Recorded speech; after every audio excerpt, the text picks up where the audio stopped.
Okay, so the aking lesson now is about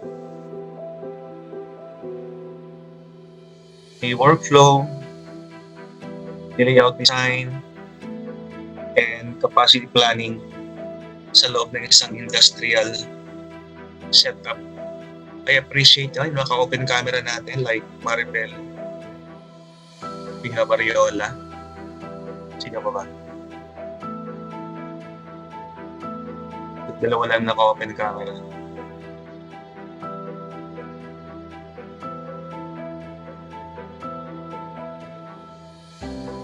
Check natin lesson 5. Actually, this is my 7th PowerPoint. No? I already have uploaded 6 PowerPoints. But this is actually the 5th one, the 5th lesson about layouting. Basically about production and operation management. So magkaiba yung production tapos operation. Pag sa isang industry, okay.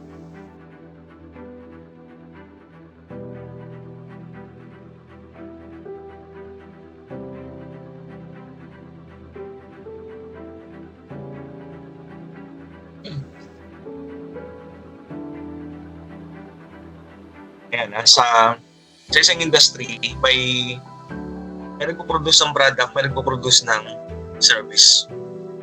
Pag ang pinoproduce ay yung products or tangible products, we have production management. Pero pag ang pinoprovide ay service, we have operations management. So may production manager, may operations manager. Tuloy sa aking company dati, no, I was in a company before na nag-service ng mga air conditioning unit. So yung tawag sa aming manager ay operations manager, si OM. OM tawag namin sa kanya. Means operations manager siya. Kasi ang company ay providing service. Hindi kami nagpo-provide ng products sa tangible.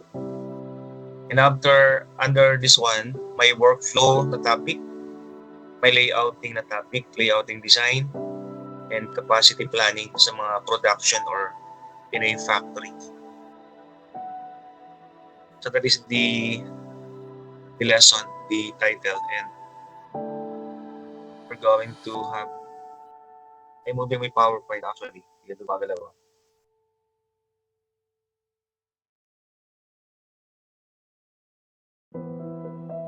So, production management. Pabasa nga ito. Yung mga naka-open camera, hindi ko tawagin no? Pabasa nga ito, Casey Rosario. Hindi kami speaker ka na. Karil Salas. Ito si Karil Salas na na-outan ba ito?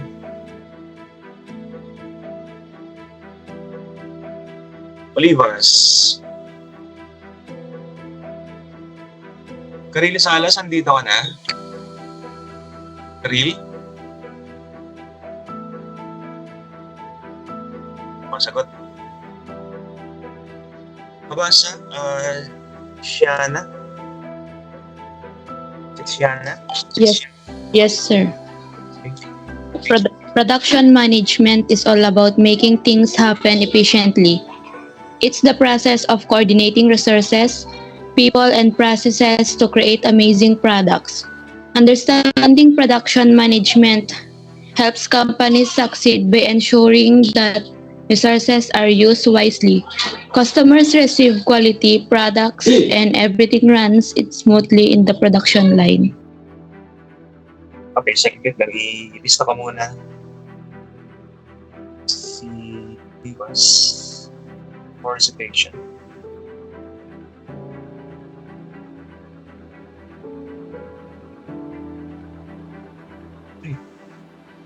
So ayan, basically, sinabi nating production, you are making products na tangible. Pero dapat pag nagpo-produce tayo, basic, in general, dapat lahat ng resources are properly coordinated. Diba sa isang company, ang ating mga resources, 5, sa isang company, they all start with letter M, di ba? Machine, materials, money, manpower, methods. Yun ang ginagamit natin at kina-coordinate natin pag tayo nag-produce ng isang product, not only products, but ang products natin, they should not be only liked by the owners. They should be liked by the markets or by the buyers. An important thing na, we're producing products based on market research, based on what are the needs, the solutions na ipoprovide natin sa mga empleyado, sa mga customers natin. Not necessarily hindi kung ano yung gusto ng mga owners or ng producers. Okay? So, quality products ang ating provide and solution. The product should be the solution doon sa mga needs and wants ng mga customers natin. You will notice pag ikaw ay nagbabrowse ng TikTok, halos lahat ng products na kailangan mo ay nandoon sa TikTok or sa mga online platforms, di ba? Kala natin walang mga products na ganun, pero you will be surprised na halos lahat ng kailangan mo na alam mong wala ay nandoon. So lahat ng needs natin or problems are solved, are provided for ng mga products na pinoproduce. Dapat ay making products efficiently. Hindi na pwedeng maganda pa yung product, dapat efficient, no? Yung pag-produce natin, dapat efficient. Kasi nga, kahit maganda yung products na provide, it will solve the problems. Kung hindi naman efficient ang pagkakaproduce, so lang, that is very costly for the owners. Pag masyadong magastos, magaling product, pero masyadong magastos, that is not efficient. Kasi dapat meron ka rin kikitain. I mean, the company should have net income din. Okay, the key elements, yan, ito yung mga madalas nating ginagamit sa production and operation. We start with planning. Ano yung gagawin? Yan, anong products yung gagawin natin? So, based ito sa market research na, isang department, isang company, mayroon siyang R&D department. Do you know what is an R&D department? Sa isang company, maraming department. May marketing, may sales, may production, may HR, may IT, may finance, no? At merong R&D department. Letter R and letter D. So do you know what is R&D department sa isang company? Letter R, letter D, R&D department. Isang company dapat may ganun. Especially mga companies na mga high-tech companies. Sa mga malaking companies, meron silang R&D. So what is R&D department? Anybody? Research and development, sir. Yes, that is something from Joanna. That is Joanna. Alright, so R&D is the Research and Development Department ng isang company. Ibig sabihin, ang isang company bago gumawa ng product, dapat ay nagre-research muna para ano yung mga kailangang products ng mga client or ng mga customers. Kasi pag wala kang ganon, you don't know the need. Pag gagawa ng product, napakababaw lang. Samantalang pag nag-interview ka, nag-research ka, you will know in depth yung talagang kailangan ng mga customers or ng mga client natin. So, meron kang R&D. Then based sa R&D department, sabi ng R&D, no? Ito yung mga products kailangan ng ating company. Then, papasa yan doon sa production. Then they will now decide. Based on the research, they will now decide what products are to be made. Isang product, pabago-bago siya. Kasi mga needs and trends ng mga customers natin are always changing. So we should be always in jive or in sync doon sa mga needs ng mga customers natin. So anong gagawin, then kailan siya gagawin. So yung time is important kasi nga pag ikaw ay nahuli, meron ka ng product ng research tapos hindi mo siya ginawa agad. nahuli ka. So baka maunahan ka ng mga kalaban mo. Ikaw na una nakiisip, kaya lang, the question is when. Dapat right away, if possible na agad, gawin na agad. Products na para ikaw na una sa market. Otherwise, paabot na ng kalaban mo. So wala ka ng advantage. Okay, so planning, scheduling, organizing steps for smooth operation. Ito yung sa mga sa factory, may ganun sa factory, no? Pag-schedule ng mga workers, yung bang hindi labo-labo yung mga workers based sa kanilang skills, ina-assign mo sila. Ina-assign yung mga machinery, yung mga anong products ang gagawin. Example, may mga certain products na ma-schedule kung kailan siya gagawin. Hindi siya araw-araw ginagawa. Naka-schedule siya. Parang sa resto, sa fast food. Sa fast food, sa likod ng sa backroom, the kitchen area ng fast food. Ito yung action nangyayari. Yun yung operation. So, the crew are properly scheduled. Yung mga products are example, the condiments, the ingredients, yung mga recipe, no? Yung mga supplies, no, are properly arranged sa loob ng isang sa backroom ng fast food. Kasi I work in a fast food nung nasa college ako. I work in a fast food, Jollibee and Mendy's. So I know the operation. And important din yung quality control. Don't forget the quality control. Hindi lahat ng companies may QC. Pero mga malaking companies, mga high-tech companies, no? Meron silang QC. Example, car factory. Meron silang quality control.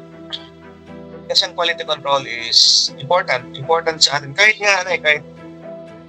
meron kang karinderya, di ba? Baka meron may karinderya or eatery sa bahay or isang restong maliit. Kahit ay maliit lang daw, meron ka pa rin quality control na ginagawa. Example, tinitikman mo, di ba? Kine-check yung ingredients, kung bago pa siya, kung hindi pa expired yung mga ginagamit ng mga ingredients. Or kung yan ay alam pa sa oras, example, niluto ng umaga, huwag na paabutin ng gabi. No? Kasi it can cause food poisoning. That is another problem. Ensuring products meet high standard. Yung mga malalaking companies naman, matindi yung kanilang standard. Pero sinasabi ko sa Levi's, di ba? Sa Levi's, pag yung botones sira, discarded yan. Yun ang pasado sa quality control. May kunting sinulid lang na pwede sa quality control. So matindi yung mga global companies, na mga for export na mga products, kanilang quality control, meron talagang quality control office sa loob ng isang company. Sa trabaho ay i-monitor, no? Sa mga universities, meron din ganitong quality control department. Example, sa AMA University where I belong, meron kaming department doon, QA, Quality and Assurance Office. Meron siyang sariling manager, no? Ang trabaho noon, i-check yung mga syllabus, teaching methodology ng mga professors. Kasi iba rin, tulad din sa one time sa Mitsubishi. One time, I forget kung anong taon to, maybe 20 years ago. May time kasi yung lahat ng kotse ng Mitsubishi, na-recall, siyang binalik sa factory. Ang reason, effective yung clutch ng mga sasakyan. So you can imagine kung ilang sasakyan yung ni-recall para ayusin. Which could have been prevented kung meron silang magaling or effective na quality control. Kasi sasakyan yun, clutch yun eh. Hindi pwedeng walang bahala siya kasi it can cause accident. The same reason na pag mahinang quality control sa isang resto, it can cause food poisoning. O sa mga damit, di ba? Pag walang quality control, tapos Sinusot na yung damit, tapos biglang napunit sa kalagitnaan at the middle of an event. Biglang napunit yung damit na suot mo, yung wardrobe mo. Biglang siya napunit. So, di ba, you can file negligence dun sa gumawa. So, that is panibagong kaso. Di ba? So, to avoid yung mga cases or complaints, mag-invest ka na sa quality control. Kasi ganun din no? Wala kang gasto quality control, pero pag nag-complaint naman, kinasuhan ka na yung ng mga customers mo, yung gasto ganun din So maganda yung prevention. Bago mangyari, prevent na. Hindi yung cure na kung kailan siya nangyari, ay saka mo palang remedyohan. Of course, preventive is better than cure, di ba?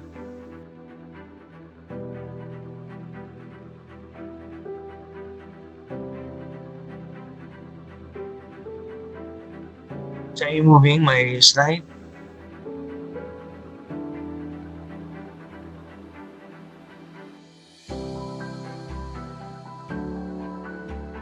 Production system. Ito yung mga types. What types of production na pwedeng gawin ninyo? Whether it is in food production, resto, eatery. Ang pinaka-simple, ito yung job production. Pag sinabing job, isang peraso, may isang perasong gawa. Example, pag yung business ay home-based, yung mga home-based business, pwede natin ang home-based business na dito, or existing sa mga lugar niyo, home-based business. Production siya, pero home-based. Hindi walang factory. Yung production lang siya. Kasi pag sinabing job production, yung item ay isa-isa lang ginagawa. Walang machine na ginagamit. Isa-isa lang. Okay? Papagawa ng upuan sa bahay lang naman to, di ba? Nagpapabookbind, nagpapagawa ng bookbind. Yan mga job production. Isang job lang. Ang pangit sa job production, hindi siya standard. Ibig sabihin, sa isang araw, gumagawa ka ng product, yung gawa mo lang alas 8 ng umaga, ay masipag ka pa at hindi ka mapagod. Yung mga item na ginagawa mo, alas 9 ng gabi, pagod ka na, hindi na masyadong quality. Hindi na sa kaparehasong ginawa ng umaga. Yan hindi maganda sa job production. May namang batch production. Ito yung may batch. Yung mga magkakasamang product ay sabay-sabay silang ginagawa. Example, sa pag gumagawa ng tinapay, bake shop ba ito? Yan, bake shop, di ba? Diba maraming klase ng tinapay. Ikaw, ba dito? Try nga natin kung si Chrisamel, nandiyan ba? Ito, walang tao. Sabi ko kaya nga minsan required yung to open yung mga camera kasi alam ko wala sila dyan. Wala rin dyan si Aleste. Nagpadalawa na ako, wala sila dyan. Ang tao nga dyan talaga, ang tao lang dyan si Bricks lang Diba? Yan ang reason kung bakit mapa-open camera ako. Kasi walang tao dyan. Si Bricks lang. Siya lang naka-open camera Robby naman, kasi nagtawag ako, wala namang sumasagot, diba? Sabi wala sila dyan. Anyway, pag sinabi natin batch production, yung sa mga bake shop, di ba iba-ibang klase ng tinapay? Ang ginagawa doon, batch production. Hindi job kasi pag job, hindi pa isa-isa, no? Pero pag sila nag-bake ng mga tinapay, yung mga tinapay na magkakaparehas, sabay-sabay nilang niluto. Diba? Mga pandesal, sabay-sabay yan, Spanish bread, mga tinapay na paborito yung mamon, di ba? Ensaymada, o magkakasabay na niluluto yan. Yan ang batch production, no? Groups of items produced together. Magkakasama, pinoproduce sabay-sabay, no? Yung mass production naman, ito yung mga ginagawa naman sa example, isang klase ng product, example, Pepsi, or soft drinks, no? If you will watch YouTube video ng production ng mga soft drinks, ganda panoorin, di ba? Kasi mga bote yung maandar, di ba? Maikot, tapos lalagyan ng mga tatsan, lalagyan ng label, yan. That is mass production kasi maramihan. Kung isang klase ng product, ay sabay-sabay silang ginagawa, maramihan. Iba siya sa batch, ang batch production by group eh. Per klase ng product ang batch. Ito naman ay lahat ng product sabay-sabay ginagawa. Isang klaseng product lang. Tinawag siyang mass production, di ba? Large quantities of identical products. Anong example niyan? Soft drinks. Diba? Ano pa? Sardinas. Ano rin yung mga yung pagproduce mga sardinas, mga dilata. Example, Youngstown. Or Spanish style mga sardines. Paramihan yan, lata-lata. So, mass production tawag natin.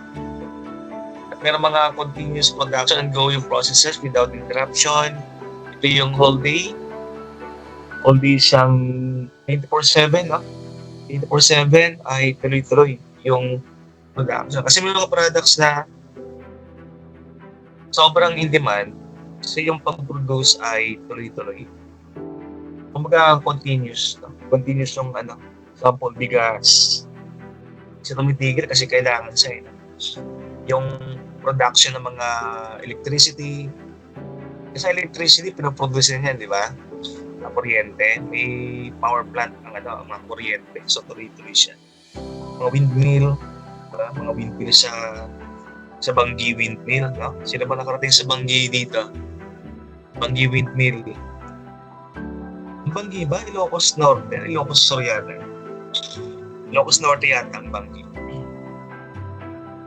Tuloy-tuloy ikot na, di ba? Kasi ang kuryente, tuloy-tuloy tayong gumagamit ng kuryente.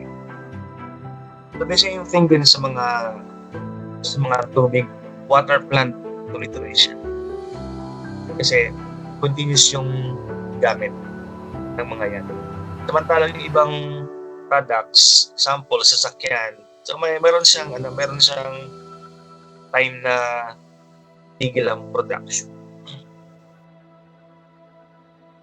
So moving this one, unveiling operations management, full overview.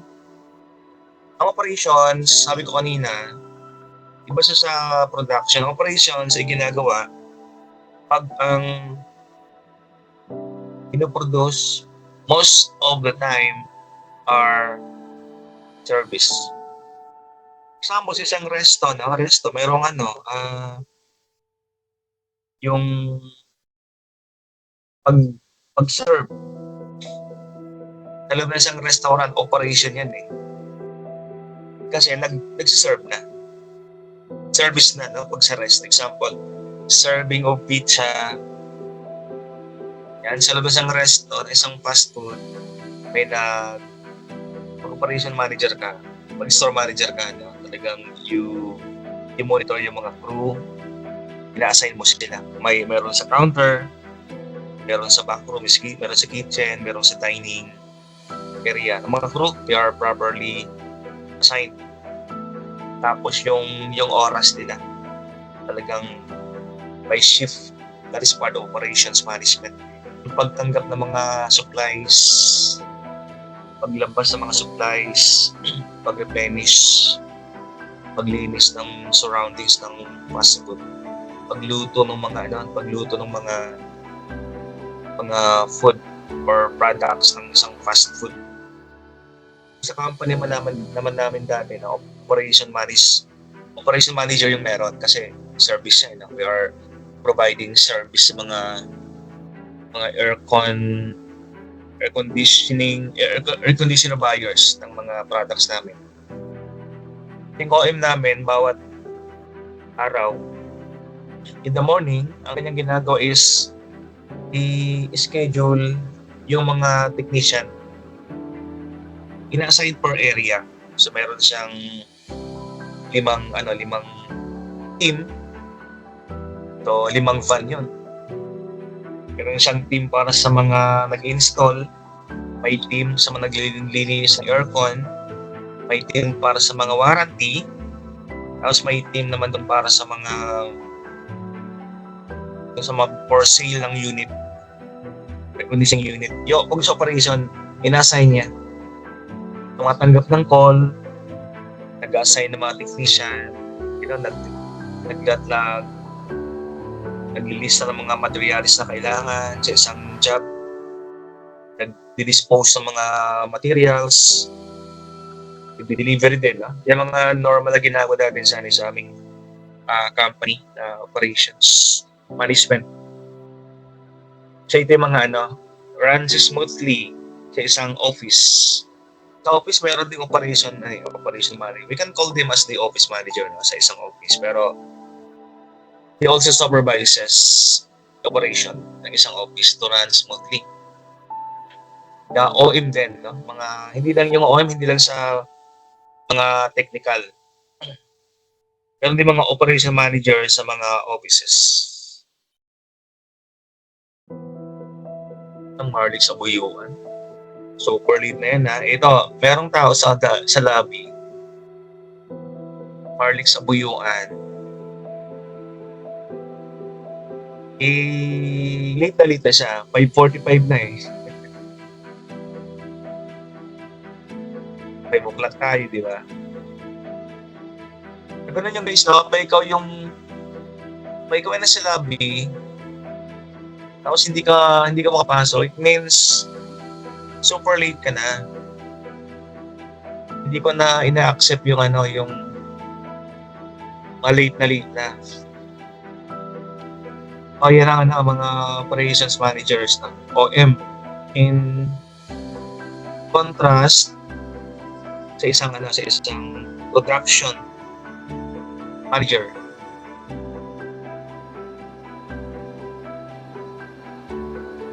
The aspect operation. Anong nangyayari sa operation management? Tulad din sa production, meron ding planning na nangyayari. Example, choosing the best ingredients for success. Hindi to food, Pag sabi ingredients, ito yung anong mga factors ang gagamitin natin para maging successful yung isang team, isang office, sa isang operations management. Ano bang quality na isang manager? Di ba? Maraming quality Example, ang OM. Nga pala guys, pag sinabing OM, it means operation manager. Ang OM dapat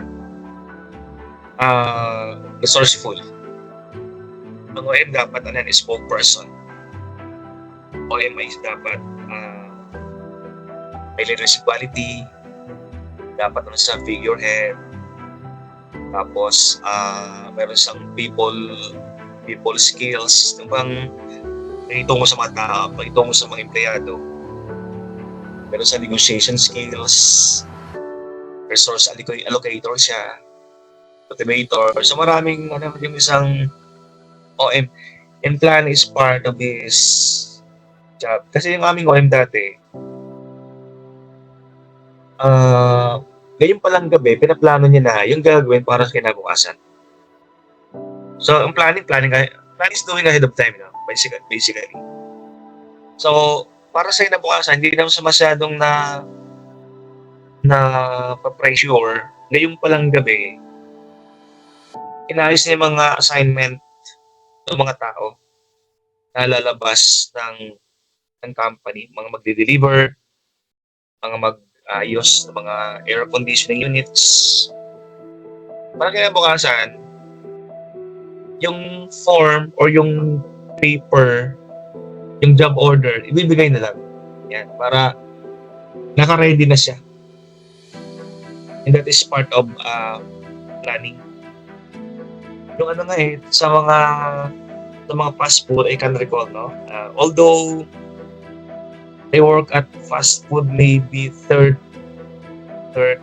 years ago. Kasi 1994 ako nag-work sa fast food. College ako noon eh. So 1994, 2004, 2014. So 32 years ago. But I can still recall, yung aming store manager, pag nagpaplano siya, yung week pa lang, pinaplano niya na yung mga assignment or availability ng mga crew para sa next week. It's part of planning ito. Tapos isang university ko rin sa Quezon City University. Ngayon pa lang na ngayong SEM pa lang. No? Example, ang start ng SEM is January. Yung load ng mga faculty, October pa lang, inaayos na yun. No? It's part of planning yan. Naplano na, naka-ready na. Ibig sabihin, nakasulat na. Example, isang faculty, anong kanyang time availability, ano mga section kanyang preferred. That is planning. Nakasulat pa lang. Then pagdating ng organizing kasi, you're now arranging, connecting yung mga resources na kailangan. So ito na yung time na you will now be assigning yung mga faculty sa mga different campus, different subjects, different time availability nila. That is organized. So, sa mga resto din ganun, di ba? Nagkaplano ka, di ba? Example, anong menu sa next day? Ngayong gabi pa lang, inaayos mo na. Kung ano yung mga dish or putahing inuluto sa kinabukasan. Naglilista ka na. And that is planning. Kasi madaling araw, bibili ka ng mga ingredients or what they call this one? Ingredients, ano bang tawag sa Tagalog yan? Mga sangkap. Yan, mamamalengke ka, di ba? Dapat ang planning, talagang dapat that should be ahead of time. Sa gabi pa lang. And now you will now organize, di ba? Naluto na, then you will now organizing all the dish dun sa lutuan. Sa resto, sa mga fast food, no? Ganun din. Sa mga office, ganun din ang kanilang ginagawa. The importance sa operation, since service yung pinoprovide, so, mga tao talaga nagpo-provide ng service.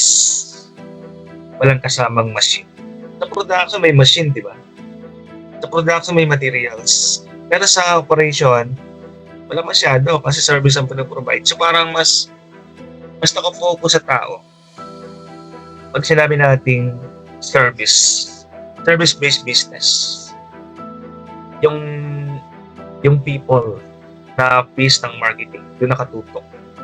It's important pag manager ka na, pag OM ka sa isang service-based business.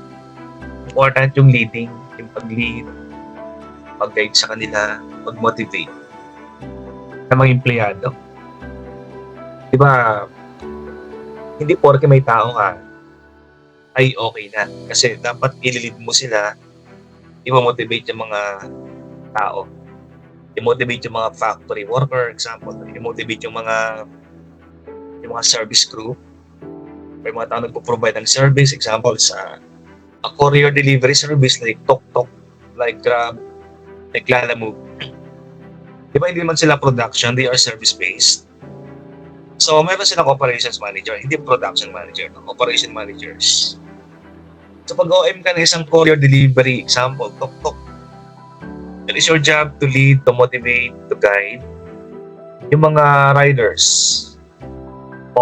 Leading, motivating. Huwag natin kalimutan mag-motivate na hindi porke meron ka namang empleyado ay hayaan mo na lang sila. So once in a while, they should be motivated. And how do you motivate? How do you lead? Meron tayong tinatawag na leadership by example, di ba? Ipakita mo na kaya mong gawin para kaya din nila. Kasi sabi ng isang, I forget kung si MacArthur nagsabi na ito, no? Sabi ni MacArthur kasi, huwag kang mag-uutos sa mga empleyado mo. Ikaw mismo hindi mo kayang gawin. Ibig sabihin, pag nag-utos ka, ibig sabihin, Teka. May question ba? Audible ba Si, ako, Maribel? Audible ba ako? si Bricks po, sir. Ha? Si Bricks po, sir, nawalan ng load, sir. Sino yan? Si Bricks po, sir. Bricks, ano yan? Bricks. Ariola, sir. Ano, wala ng load? Nawalan ng load, sir. Okay, sige. So, meron tayong leadership by example, guys, sa business. Ibig sabihin, pag nag-lead ka, pinapakita natin sa kanila na ikaw yung parang sa mga gera, no? Yung general, dapat nasa unahan. Sa gera. Minsan kasi, pag sa gera, ang sinusubo yung mga mababang ranggo no? Sa gera. So, ibig sabihin, dapat ikaw nag-lead. Ikaw dapat nasa unahan. Kasi pag nasa unahan ka, yung moral ng mga members mo ay talagang susunod sa'yo. Tulad sa akin, sa akong school dati, many years ago, maybe 20 years ago, ang subject, NSTP. Ang subject ko dati doon, NSTP. Meron kami activities na ginagawa. Example, we go to Mount Makiling. May mga activities na mahirap gawin. No? Example, hiking, mountain climbing, rappelling. Tapos meron yung rappelling, mag-rescue ba sila mag-rescue ng mga victim galing sa taas, tapos ibababa nila using ropes. Iba kinakabahan. Sabi ko, sige, ako muna yung gagawa. Pag ako yung nalaglag dito, huwag niyo nang gagawin. Sabihin, hindi safe. Pero pag nagawa ko to, ibig sabihin that is safe. So next ako yung gagawin. So pinapakita ko muna sa kanila. Ako muna unang gumagawa ng rescue para credible na talagang doable. Na safe. No? Gagawin activity. So, misleading, no? Hindi palaging inuutos natin. So, leadership by example. Ang ating dapat gawin. Okay, process, production, preparation process, simplified. Meron tayong, kahit sa production, meron tayong inputs, no? Na sa mga factory, ito yung mga ginagamit natin, yung mga resources, essential. Example, ikaw ay maggagawa ng juice. Simpleng production lang, no? Sa mga home-based. Pag ka ng juice, bibenta ka, anong inputs? Lemon, sugar, water. Inputs, at meron kang process. Paghalo, squeezing, lemons, using machine. Tapos, mixing the ingredients. Tapos ang output dito, yung final product, refreshing lemonade or sago or orange. No? Yan ay simpleng production. No? Sa mga factory, ang input natin talagang complicated. No? Example, pag ikaw ay gagawa ng sasakyan, yung mga steel, mga machines, mga electronics, yun ang mga inputs para magawa yung isang output, isang buong sasakyan. Sa mga damit, ganun, di ba? Pag damit, textile, thread, botones, ano pa, garters, mga design, laces. Yan ang mga inputs. Yung tinatahi, di ba? Process. Hanggang matapos ang buong product, isang buong damit. Production workflow steps. Planning. So, guide all production activities effectively. Kung ikaw yung manager, part of planning is also guiding the workers. Don't forget planning. Minsan binabypass yung planning. Iba kasi utos kagad. Walang planning. Parang ikaw ay nag-organize ng isang event. Operations ng isang event. Medyo matagal siyang gawin. Example, reunion ng event. Hindi pa execution kaagad, no? Kasi May plano. Having a plan is better than not planning at all. Mas nag-fail ang isang event, operation pag walang planning. Kasi ang planning, yung binabalikan mo, no? Pag nagkamali ka, yung binabalikan mo. At siyempre pag sinabi natin planning, palagi may plan A, plan B.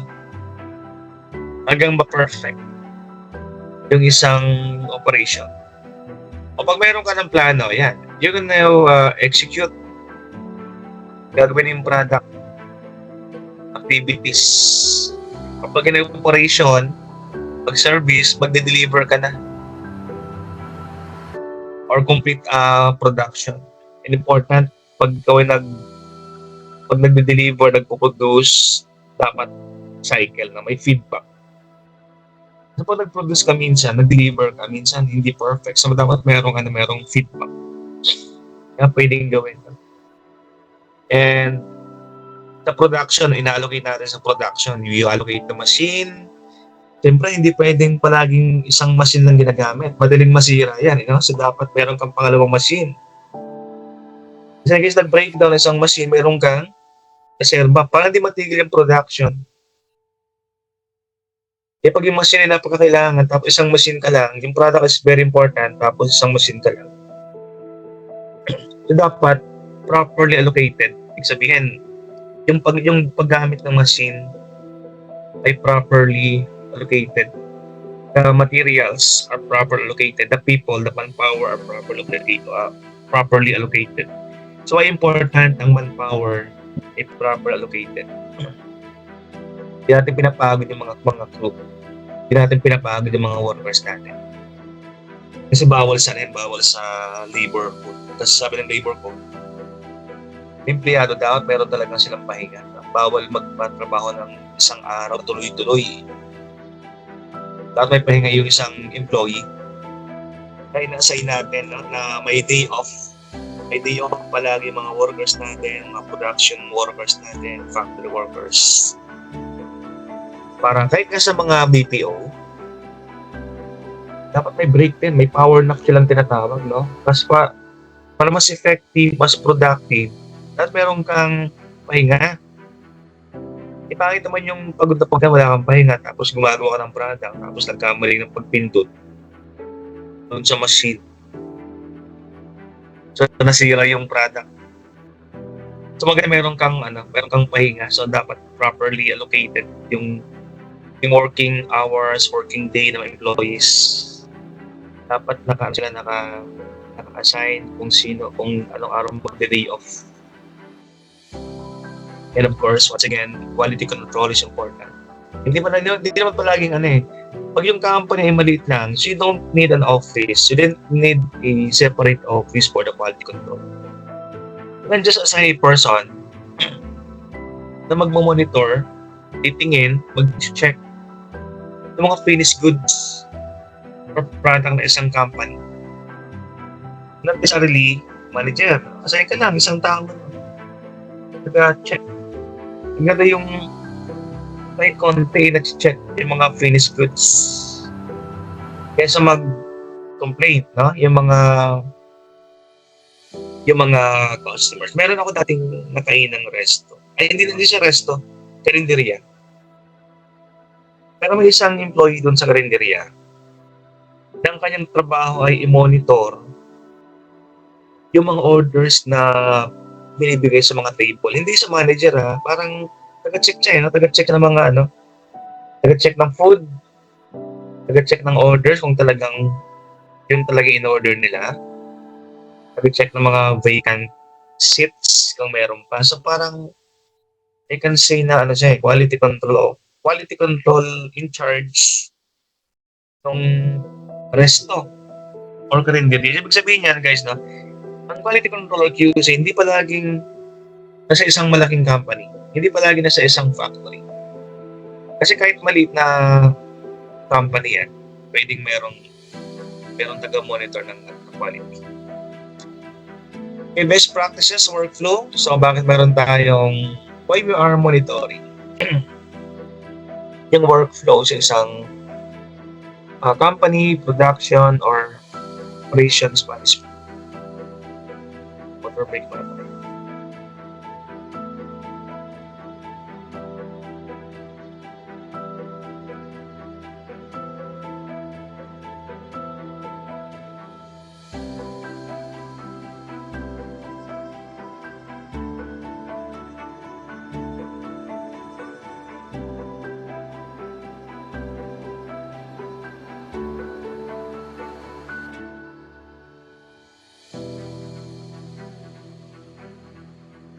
Okay, the next slide here is about yung workflow naman.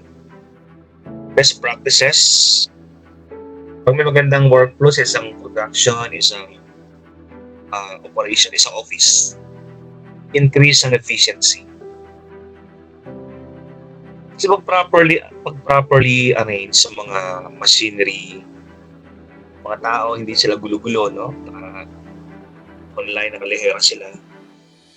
It's efficient, mabilisan. Walang nasasayang na walang nasasayang na materials, walang nasasayang na machine hours, walang nasasayang na employee time. Efficient, no? And it will also lead to reducing errors pag maganda yung workflow sa isang company. Wala masyado mga issues. Merong mga issues or errors, pwede ma-check right away. Pag meron tayong ganong streamline, naka-arrange sa mga gagawin. Hindi sa bara-bara, ibang malinis.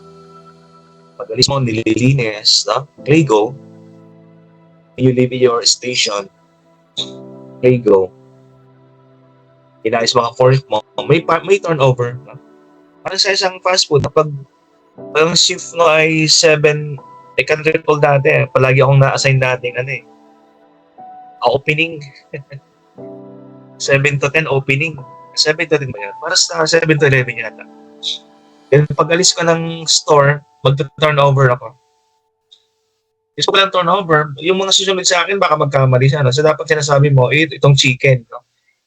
Itong ating chicken, ano lang to, 1 hour na lang natitira, di-discard na to. Pag di ako nag-turnover na gano'n, baka gamitin pa na rin chicken sa susunod na shift. Baka spoil na yung chicken. Can cause food poisoning. Important, yung improve communication. Yung nag-uusap pa, no? Yung proper turnover, that is pag-uusap eh.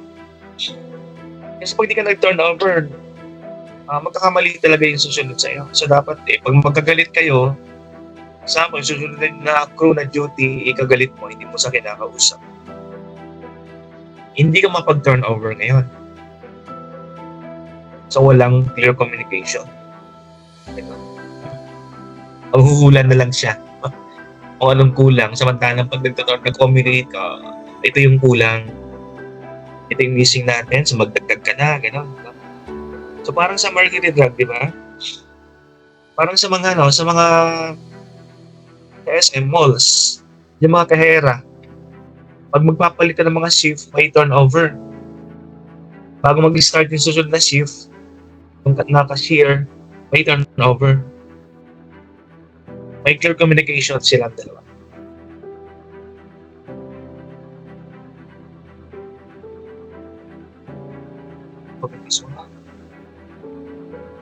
Challenging workflow. May mga challenges din sa isang production or operation management. Ito yung mga challenge, mga hardships na you can experience o ikaw ay in a production area or service-oriented. Ma-challenge example na it can prevent smooth operation, it can prevent progress. Example, bottlenecks. Ano ba yung bottlenecks na tinatawag natin? Sige nga, kayo naman magsalita ngayon. Ano ba tinatawag natin bottlenecks sa production? Bottlenecks. That is a challenge, that is a problem. Production or kahit service-oriented. Ano ba yung bottleneck? Di ba, Pag actual, bote siya, di ba? Tapos ang bote, di ba, yung kanyang liig, mas mahipot kesa doon sa body ng bote. Ay tinawag siyang bottleneck. So, sa production, may bottleneck na nangyari. Sa service, may bottlenecks din na nangyari. So, ano ba yung sabihin ng bottlenecks? Production, tapos sa service. Okay naman magsalita kasi kaninang alas 7 ng umaga ako nagkaklase, no? 7 to 10 nasa isang university ako, na hapon isang university, tapos panggabi sa iyo. Ang boses ko, maus na.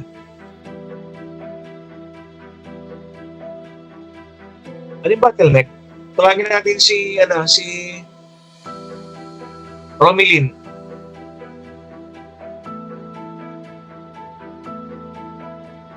Ako, walang tao. Sabi ko sa iyo, Maribel, tayong dalawa lang dito eh. Wala sila dyan. Ruby naman, kasi pag tinawag sila, wala sila. Hindi naman sumasagot.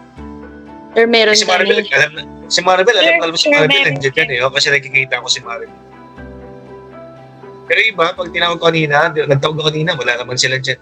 O tulad si Christian Mel Domingo, wala rin siguro dyan si Christian. Mata mo wala, di ba? Yan sinasabi ko sa inyo.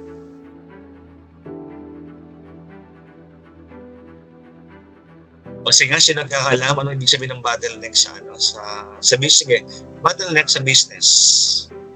Para mas general siya.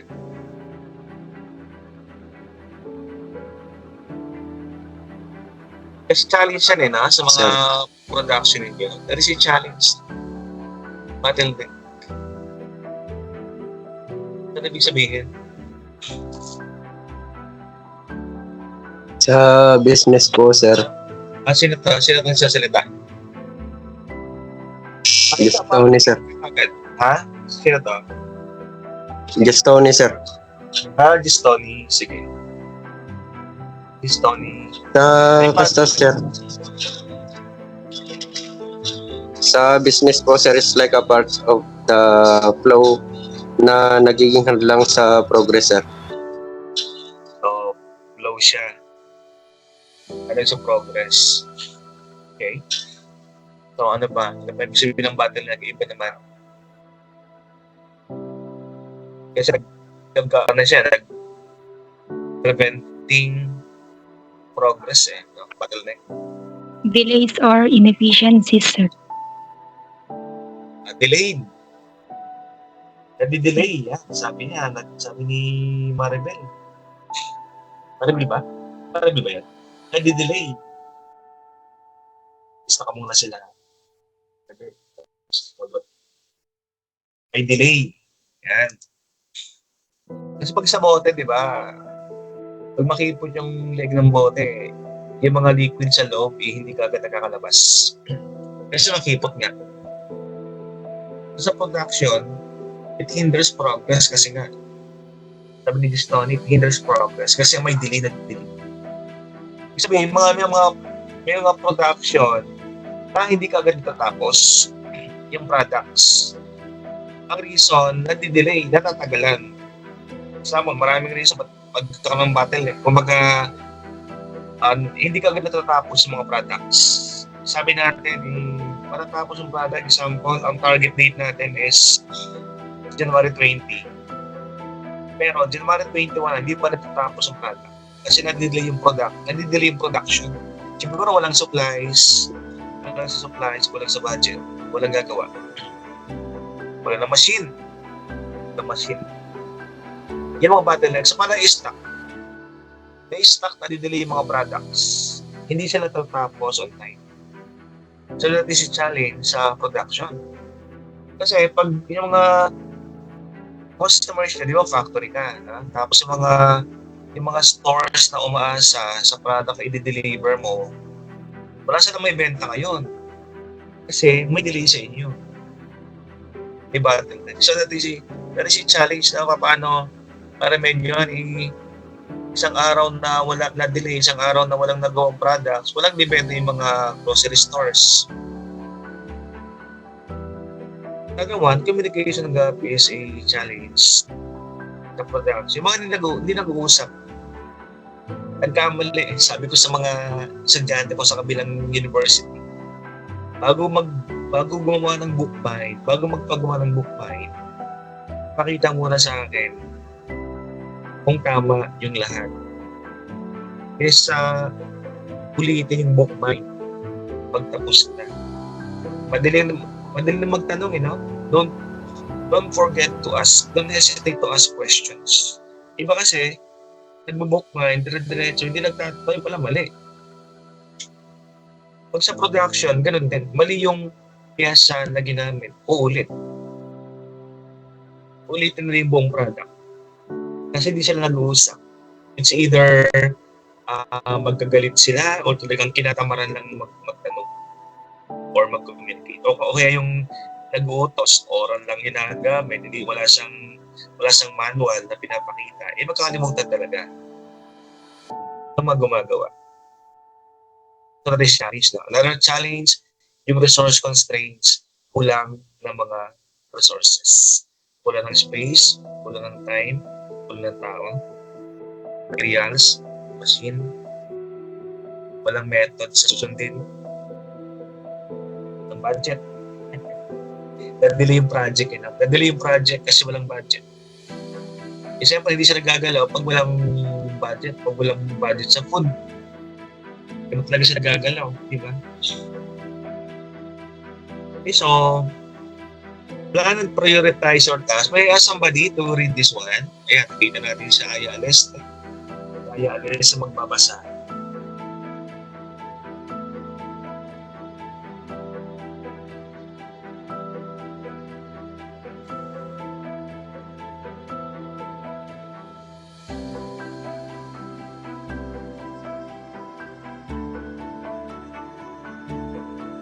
O sana yung pinamabasa ko. Aya.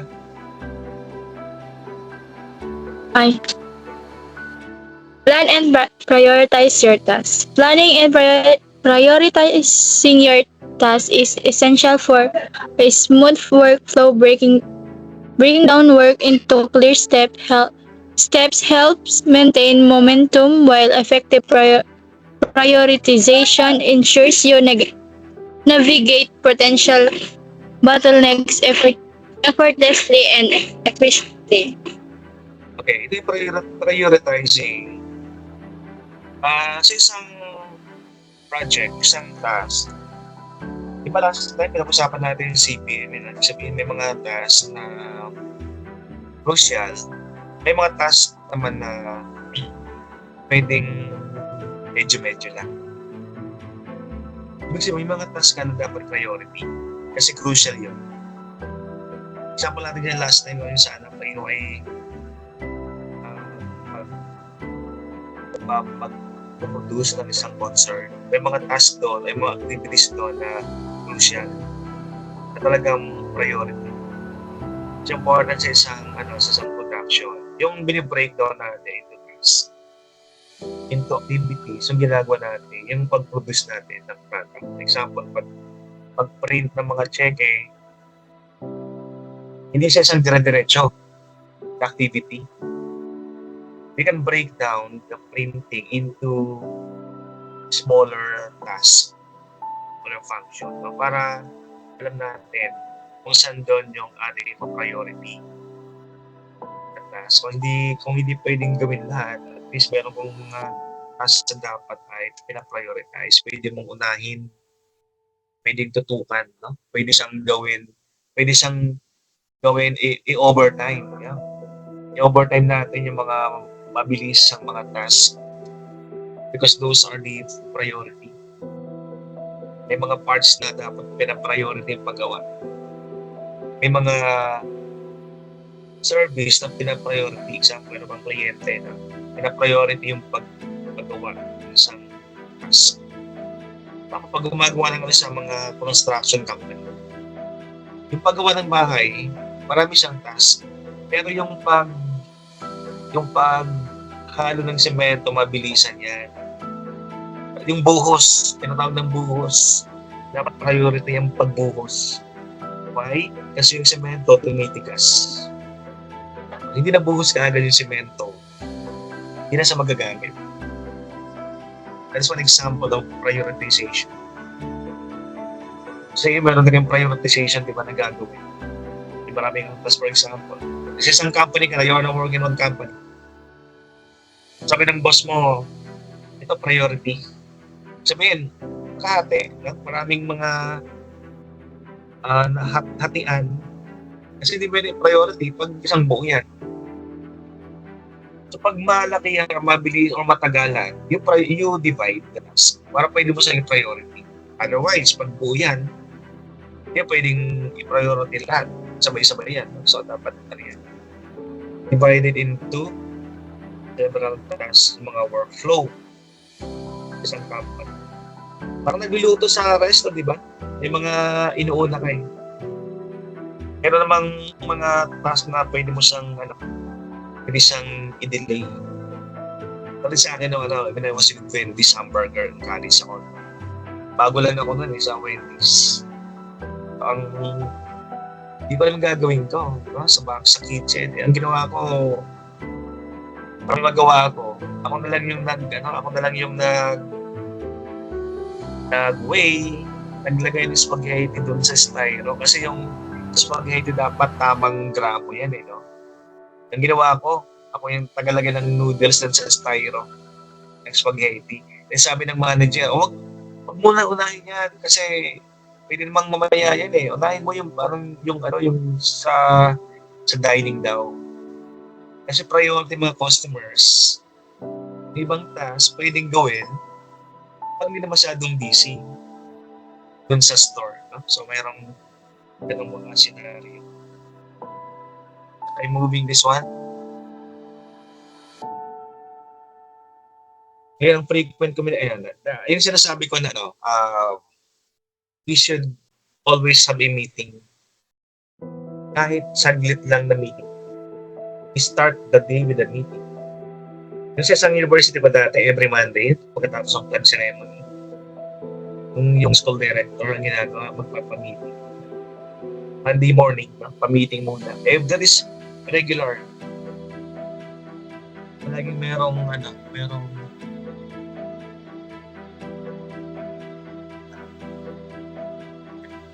Siyempre, Monday, may meeting talaga.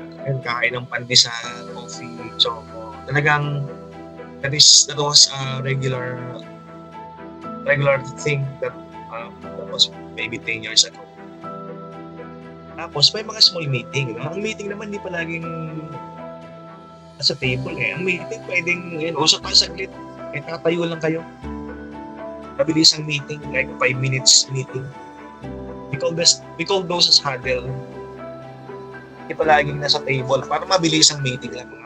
Yung mga lang, saglit lang na meeting tapos mabilis ang meeting. Yan, mga small talk lang with your teams para ma-align yung mga goals pag merong errors nakikita. Saglit lang.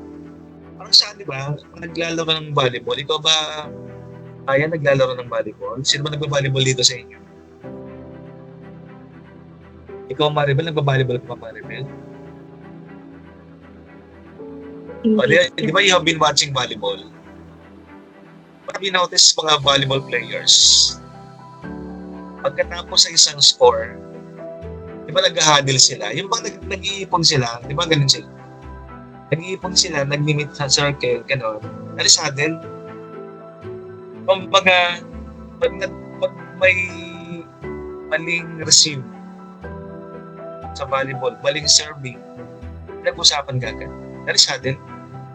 Para hindi na ulitin sa susunod na play. Sa mga operation, resto or fast food or product, may ganun din. Para masabi mo right away, hindi pwedeng sabihin mamayang gabi na lang natin pagbitingan yan. Para ma-prevent yung errors kagad. Happy huddle. Aligning everyone on the task and goals. Minsan pag nag-exam, huddle din kayo, di ba? Yan. Flexibility. Pabasa na natin yung flexibility. So, pabasa natin kaya na to. Sino pang, hindi ko alam kasi kung sino na dyan. Kasi pag may tinawag, pag nagtawag ako, wala rin pala dyan.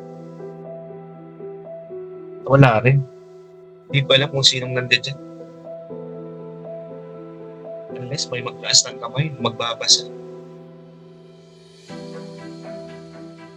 Kasi Romy din na sa labi.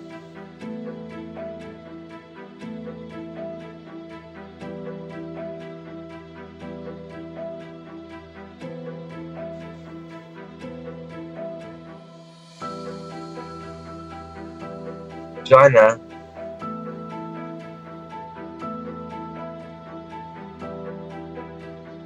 Joanna, you're the reader.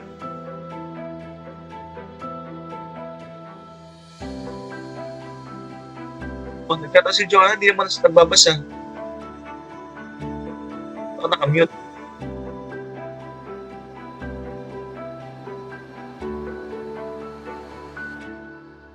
Joanna, akala ko reader natin si Joanna May. Hindi naman nagbabasa.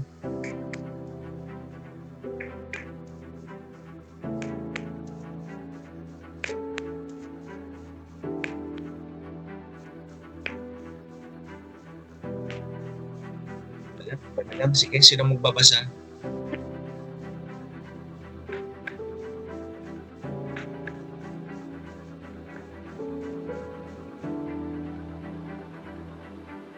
Wala na magbabasa. Sige, huwag na. Sige, huwag na magbasa. Alright. Dito sa slide na to na the word here is shape-shifter mindset. Shape-shifter mindset na pwedeng gamitin ng isang production or operation manager. Shape-shifter. Ibig sabihin, pabago-bago. Pabago-bago yung style. Ibig sabihin, flexible. Pag may bagong style or technique sa production, pwedeng gayahin. Pag may bagong technique sa operation, you can adapt. You can experiment.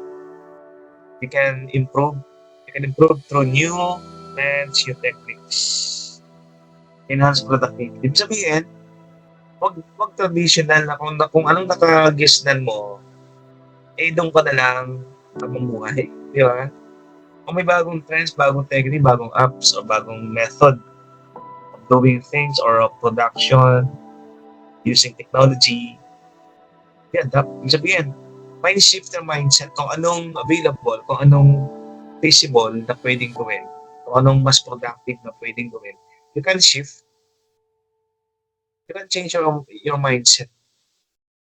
Hindi yung mga traditional na autocratic pinakatawanan mo yung pagiging autocratic na hindi ka nagbabago ng style. Na palaging autocratic, samantalang pwede kang maging delegative leader, democratic leader, or coaching style leader. Hindi palaging autocratic. Although yung iba, no, may mga pride. Ito, talagang papakita ko autocratic leader ako, di ko itong babaguhin. Pride. Kasi pag nagbago ka, asa rin siya, uy, nagbago style mo di ba? Kaya minsan iba, pinangatawanan. Iba lang style of leadership or style management. Pero ang dapat is shape-shifter mindset. Kung anong pwede, anong bago, i-adapt. Makatulong naman sa productivity yan, operation ng ating company, profitability. It will improve the process. So, we can adapt, we can follow, we can be flexible. Shape-shifter mindset.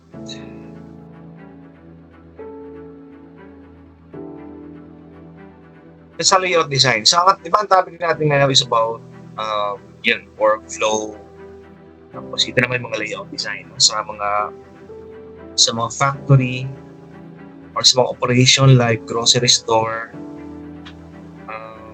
clothing boutique, resto, production area.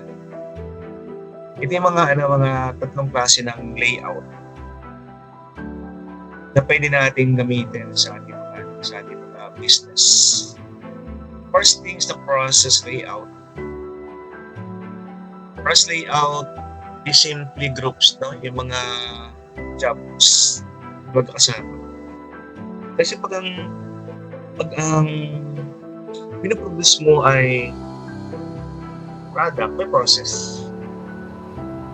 Kung pinapagsama mo sa isang lugar yung mga isang example sa your business is clothing boutique. Isang room, magkakasama yung lahat ng taga-pattern, taga-cut ng tela. Isang room sila.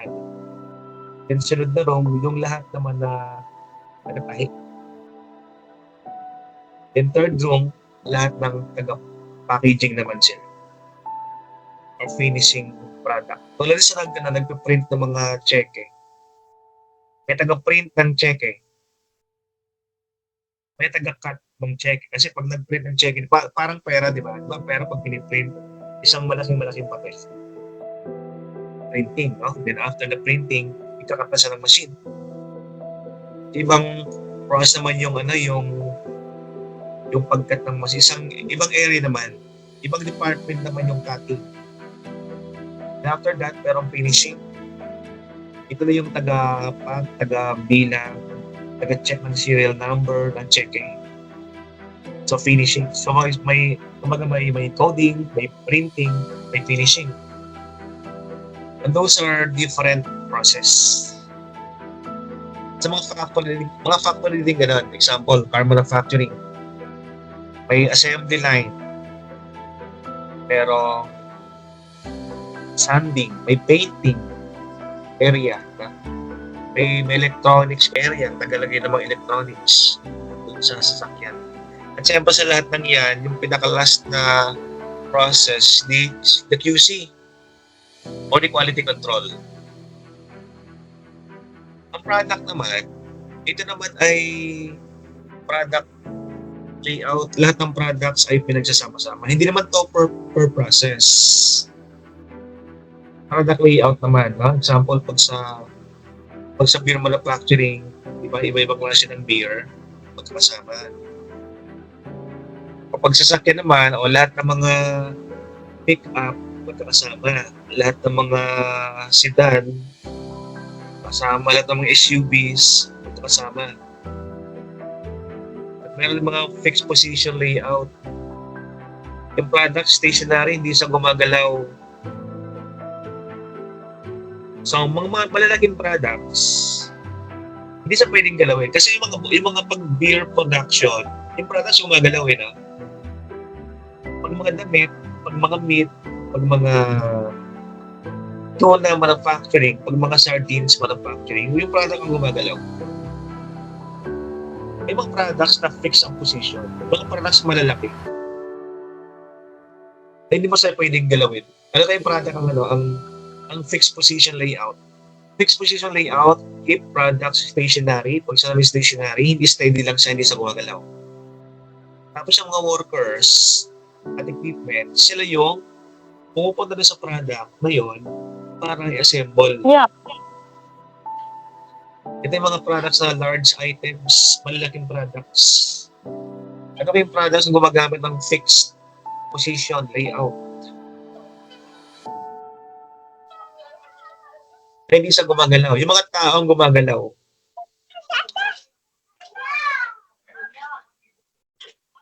Anong product na isip nyo? Sabi yan.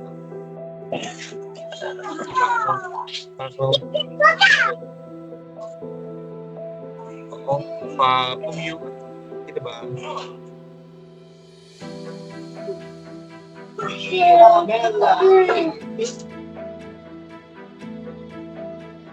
Anong sample? May sample kayo? Fixed position layout? Hindi pwede kotse. Kasi ang kotse gumagalaw sa production. Anong malaking product? Kasi large items yan eh. Large items. Siyempre malaking product ang gumagamit ng fixed position layout.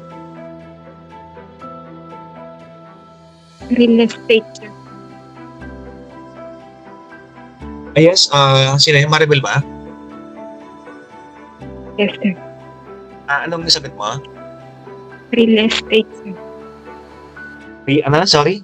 Hindi ko na masyadong narinig. Real estate, sir. Ano yun? Ano yun? Malaki ba yan? Malaki?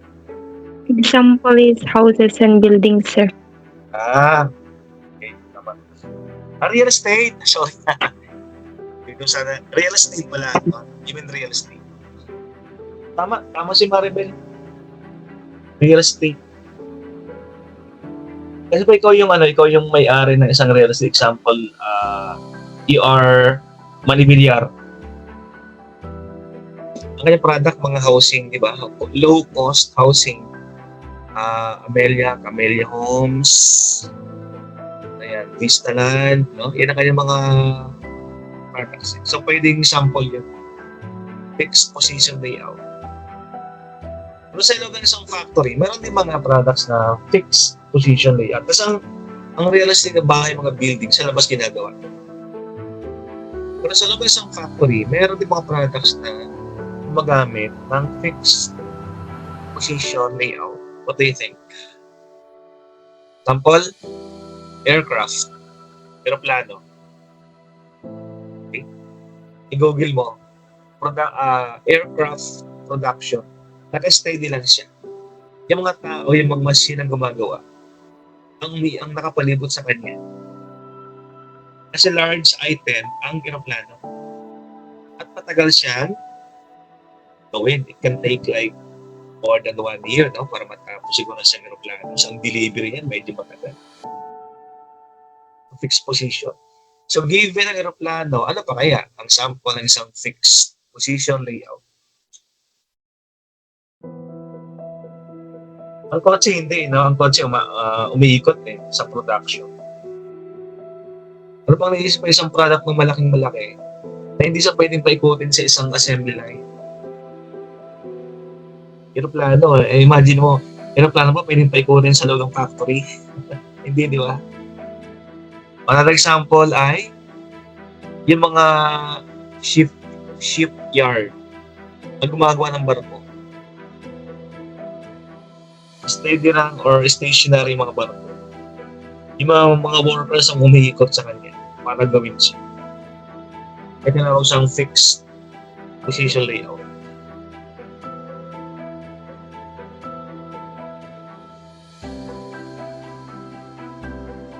Ayun, price layout kanina, no? Groups class by function, tulad ng sample kanina mga printing, yung mga check.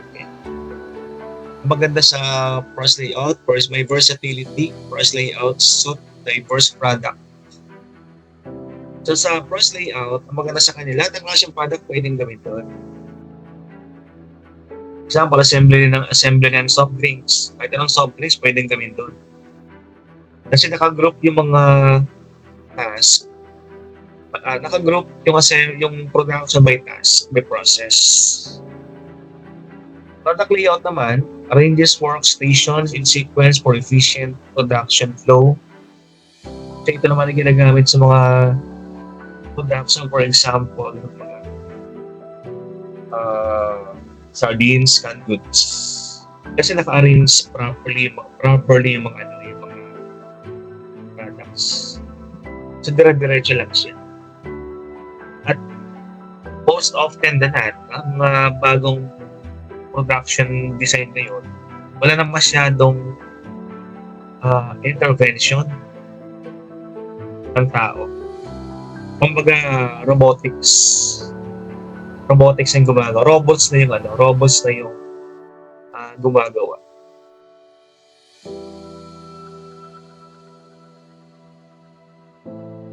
Mga problems to impacting layout ng isang kailan nagkakaroon ng problems or factors it can affect yung layout ng isang factory. The first one is product variety. Pabasa ka natin yung product variety. Bakit naging problems natin yung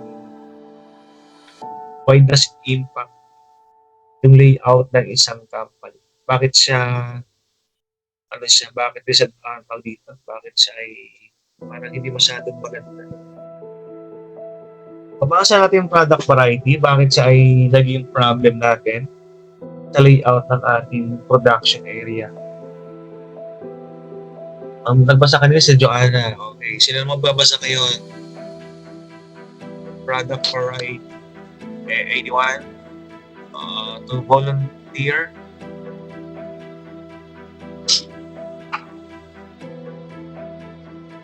Yes. Kasi Maribel na lang ulit. Sige, wala na nagtataas ang kamay. Madali magtaas ang kamay, pero iba hindi nagtataas ang kamay. Sige, Maribel, ikaw na lang. Dami ng recitation ng Maribel, ah. Product variety. The number of different products influences layout design significantly. Higher variety often necessitates more flexible layouts to accommodate varying workflows and production needs. Okay, product variety. Ha? Pag sabing variety, products, maraming klase ng products. Pag yung factory is manufacturing many types of products, maraming klase ng products ang ginagawa. It can affect the layout. Kasi dapat, pag maraming product, yung layout mo dapat ay adaptable. Yung mga pwede siyang baguhin palagi yung layout. Adaptable or flexible layout. Bakit flexible? Kasi maraming product. Example, ang business mo, ang production mo is beverages. Okay? Pag isang beverages, yung products, iba-iba. May soft drinks. Pag iba yung products, you will notice na yung bote nila iba-iba din. Iba yung bote ng soft drinks sa bote ng beer. So pag iba-iba yung products, pag-wide ng variety ng products, yung mga gagamiting layout ay dapat iba-iba din. Kasi siyempre, iba-iba yung bote, iba-iba size ng bote, diba? So dapat adaptable, flexible yung layout mo. Pag isa lang yung product mo, isang klase lang ng layout, pero kung marami kang product, maraming variety, dapat pwedeng baguhin paminsan-minsan yung layout ng iyong factory. Accommodate yung mga iba-ibang klase ng products and production needs. Kasi may mga beverages na mabilis gawin, pero ding saglit ang gawin. And the other one, layout, ayan pag mga klase ng product will affect your layouting ng iyong factory. Dapat equipment can be easily moved. Dapat flexible. The second one, kasi natin, what is the other factor that will affect the layout of your business? Okay, ako siya magbawasa. Sino nagtaas ng kamay kanina si Romilyn?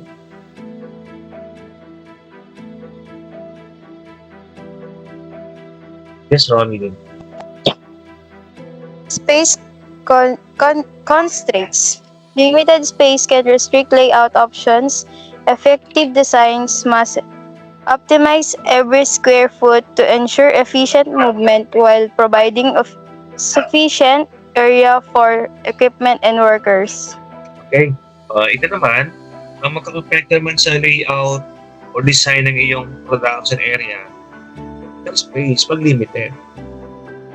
Pag malaki yung area, you can maximize. Pwede magkalayo yung mga equipment, may space between equipments. Pero pag maliit lang, dikit-dikit yung equipment. Yung mga workers, dikit-dikit din. Kaya pag limited. Katulad sa backroom ng isang fast food, no? You will imagine, hindi naman masyadong maluwag yung backroom ng isang fast food. Equipment, magkakadikit. Tama naman magkakadikit kasi para mabilis yung process. Magkakadikit. Example, magkadikit yung grill, yung lutuan ng burger. Tapos yung oven, lutuan ng mashed potato. So, para pag ikaw yung assign sa you are the one assigned dun sa burger, at nagluluto ng potato, magkakatabi lang sila. So okay na minsan yung space ay hindi masyadong maluwag para mga equipment ay pwedeng pa dikit-dikit. Kaya lang, siyempre, ay hindi masyadong conducive, masikip, no? Masyadong maganda. Pag mayroon ka pa rin space or breathing area, pag ikaw nagtatrabaho.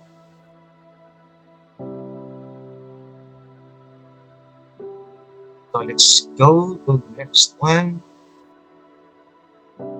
As a techniques in layout design. Dapat meron kayong workflow analysis. Mapping and optimizing movements for efficiency. Bago mag-design ng layout, yung flow, yung mga magkakasabay, magkakadikit, magkakaparehong or yung magkakasunod. Yung magkakasunod na task, samahin natin. Workflow, para dire-diretso. Techniques, another technique is space utilization, smart placement ng mga machinery. Generally, mga malalaking machine, bandang likod, maliliit na machine, bandang harap. Yan. So, dapat flexible. Kumbaga, mas protected yung mga hindi madalas ginagamit na machine, ilalagay natin sa likod. Yung heavy duty ng mga machinery, for example, should be properly maintained. Dapat pagkaka-arrange. So, mga limited na space o smart placement, you maximize every space dun sa loob ng ating factory. And flexibility, the entire floor, example, should be flexible. Kasi minsan nagpapalit ka ng arrangement. So dapat yung mga masinira natin can be easily moved. Hindi siya pwedeng naka-semento, So mga sinira natin, dapat may mga rollers, mga machine may mga rollers, or you can buy an equipment na pag nilagay mo sa ilalim, pwede mong hilahin yung machine. May mga nabibiling ganun. Example, gusto mo ilipat yung ref, may gadget na gano'n ilagay mo sa ilalim ng ref, may gano'n sa gulong, pwede mong hilahin yung ref. Dapat may mga rollers or capable na i-move yung mga machinery sa loob. Kasi pwede nating i-arrange na may mga taong mahilig magpalit-palit. Parang every month gustong palitan yung arrangement. Parang mga nanay nyo, di ba? Gustong inaayos palagi yung mga arrangement ng mga gamit sa loob ng sa loob ng bahay.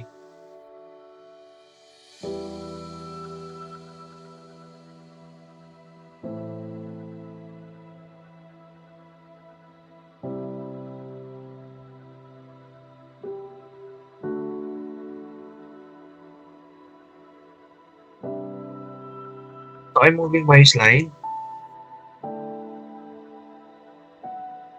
Okay, prioritizing safety and ergonomics in layout design. So, sa factory natin, the most important resources are the manpower. Inaalaga natin mga manpower natin, mga empleyado natin. So, if we are protecting or keeping safe yung mga masinira natin, mga tao, alagaan din natin. Make them safe din, secured. Kasi ang company dapat secure or safe yung isang lugar. Example, effective layout choices enhance our worker well-being. Yung bang madaling gumalaw sa loob ng isang area.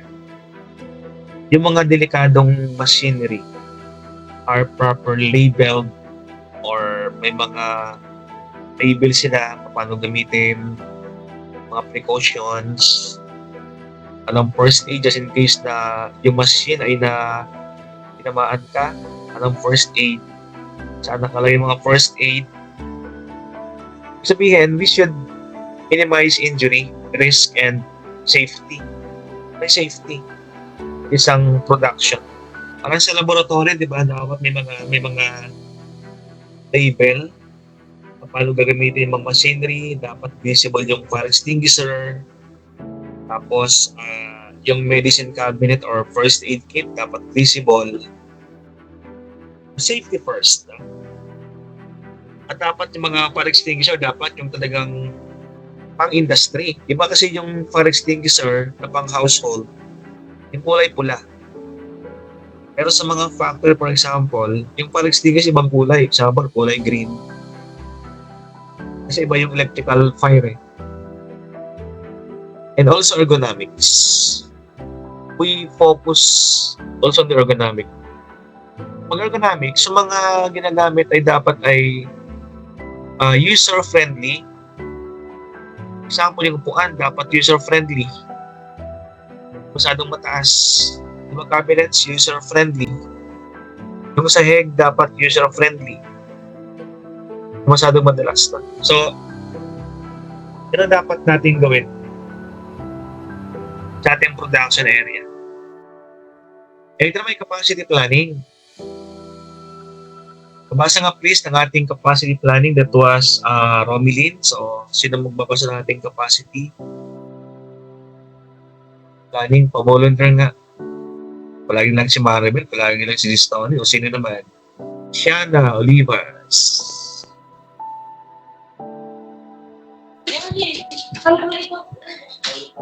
Introduction to capacity planning.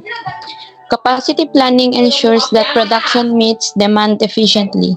It involves balancing resources, identifying bottlenecks, and optimizing operations to prevent shortages or excesses, much like a chef timing dishes perfectly. Okay, ayan ano. So, paano kasi pag may excess, yung sobra, hindi na masyadong maganda kasi gastos. Kumbaga sayang. Sayang materyales, ma-spoil lang yan. Masisira lang yan. So, as possible, we should prevent. Hindi man pwedeng iwasan ng sobra. Huwag lang masyadong maraming sobra. Excessive na sobrang ating sinasabi dito. And yung sobra, 5 peraso lang. Pero yung sobrang lang 20. So, sayang. You should also avoid shortage. Bakit naman yung kulang? Why? Kasi sayang naman yung kita. Sayang naman yung income from the shortage. So, dapat minimize. No? Hindi ko sinabing prevent, no? Pangit yung prevent eh. Hindi natin palaging palaging mayroong shortage. Huwag lang masyadong maraming shortage. Huwag lang masyadong maraming sobra. Kasi pag nag-sobra, parang naranasan ko natin sobra, no? Sabi ko din sa kasambahay na masyadong marami magluto ng itlog, di naman naubos. Tayo yung itlog, di ba? Pagkulang naman. So, pero sabi nila, okay lang naman yung sobra, wag lang masyadong maraming sobra. Mas maganda yung sobra kaysa kulang. Wag lang masyadong maraming sobra. So, how do you avoid, how do you estimate the capacity? Paano ma-ensure na yung production ay halos papareho lang? No demand. Hindi mag-base tayo sa mag-base tayo sa past record. Diba? Past data. Example, this January 2026. Kung sabi mo, noong January 2025, ang demand, ang nabenta natin January 2025 last year ay 100 peraso. Diba? So therefore, for January 2026, kung nagpuproduce ka, hindi malapit sa 100. Huwag lang kulang sa 100, diba? You can produce 105. Pa sobra. Huwag lang masyadong maraming sobra. 5 okay lang. Kasi yung ating sobra, plus or minus, sobra ko 5%. Ang kailangan ko ng 100, magpasobra ka 5%. Ilan 5% ng 100? Di ba 5? Hindi ang produce mo 105. Huwag 120, masyadong marami na yan. Ito yung tawag natin capacity planning based on historical data. Yung past data ginagamit natin to estimate the demand. Kapag January 2026, pwede mag-refer ka ulit sa January 2020, sa February 2025. So, historical data tawag natin.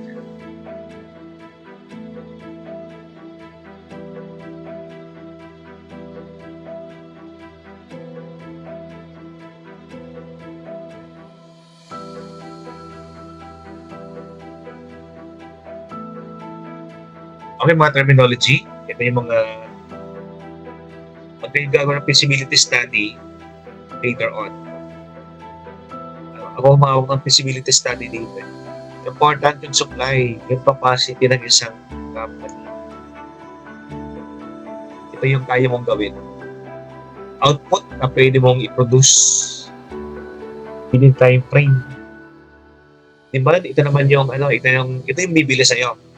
Ito yung mga bibili, tapos they are capable of buying. Yan ang demand. No? Hindi pwedeng nagtanong ka, sino may gusto? Nagtaas ng kamay, 10.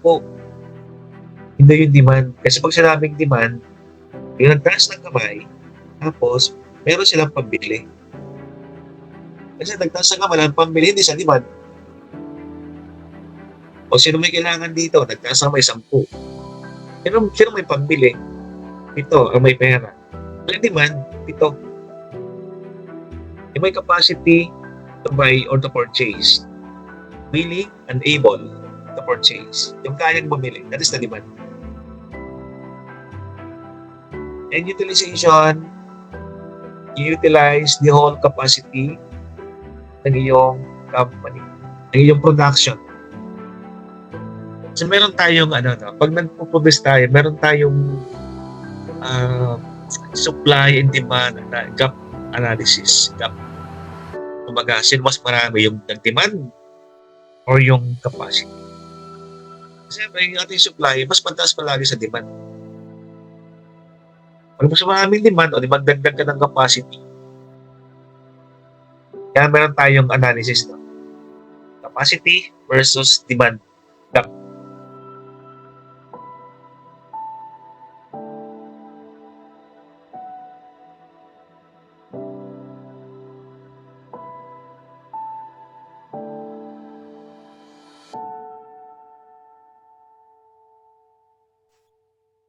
Okay, slide number 21 tayo. Pabasa nga ito, aligning action and market needs. That was nagbasa kanina. Okay, sino mo magbasa dito? Hindi ko nagbasa dyan. Aking recitation, bahala kayo.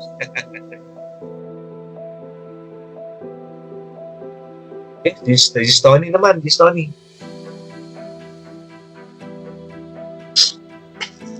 Sir, aligning production with market needs. Effectively matching production capacity to market demand is crucial. It ensures businesses meet customers' needs without overproducing and wasting resources, thus optimizing efficiency and profitability in operations. Okay. Yeah, yes. Pag may excess kasi, automatic waste yun, cost yun. Kumbaga, lugi ka na.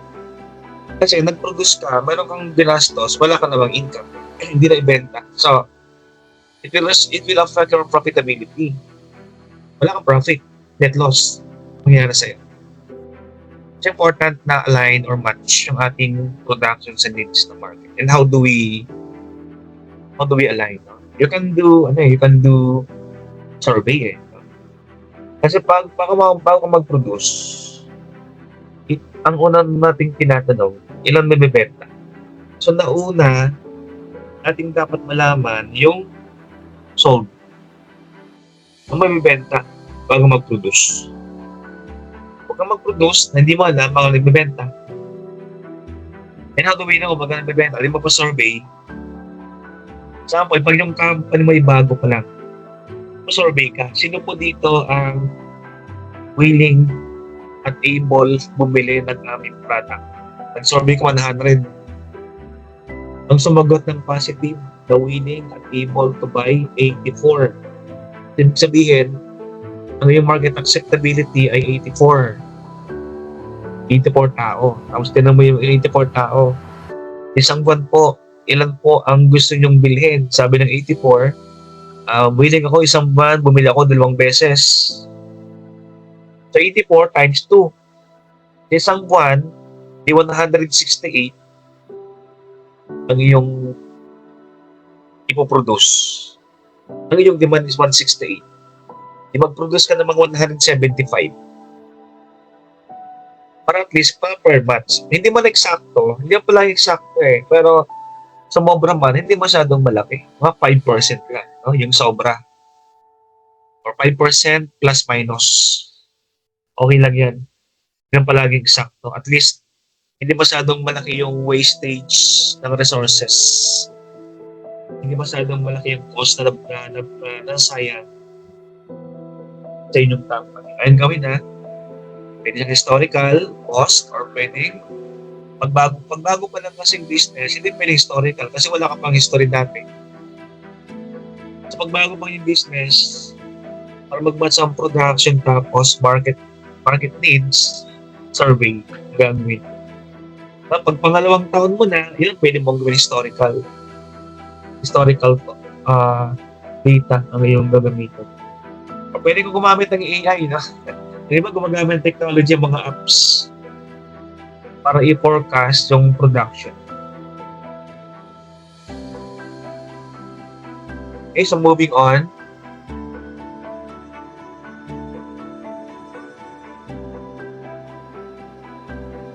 Ito yung rough capacity planning na tinatawag natin. Ito yung bago mag-produce, i-analyze muna yung mga output.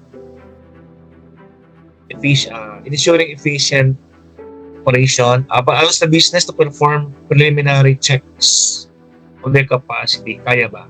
Yan. Kasi hindi porke may demand ay gagawin mo na. Iba pag hindi mo kaya.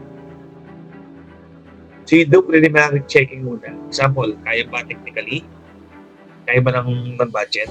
Kaya ba ng mga expertise ng person? May mga machines pa tayong gagamitin. Yun, hindi palaging tao ang kulang. Minsan ang kulang yung budget. Minsan kulang equipment. Minsan may equipment, wala naman tao mag-operate. Kaya meron tayong rough capacity planning. Analyze existing resources.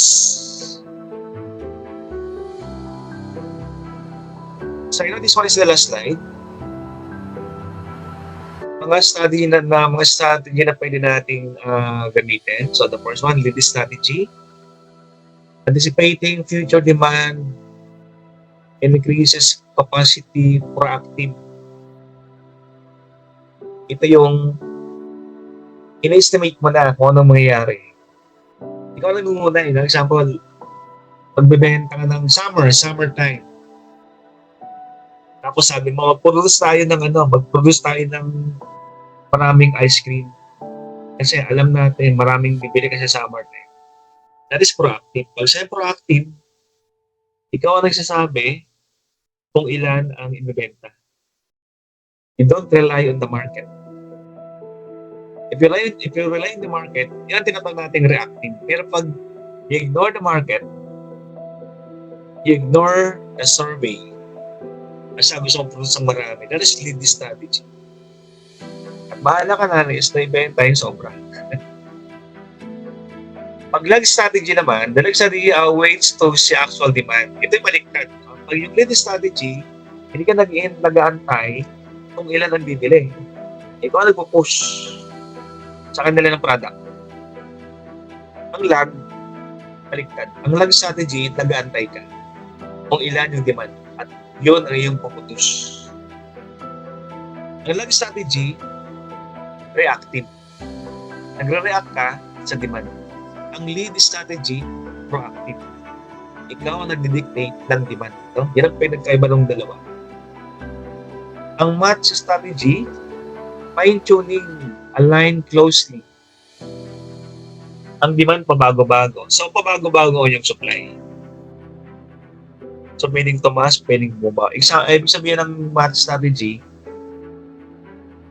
you are always ready. Dadagdagan or bawasan ang inyong supply because of fluctuating demand. May products na fluctuating. Pabago-bago. Okay guys, yan ang ating lesson today. So, once again, I'm reminder that I'm going to give the quiz tomorrow evening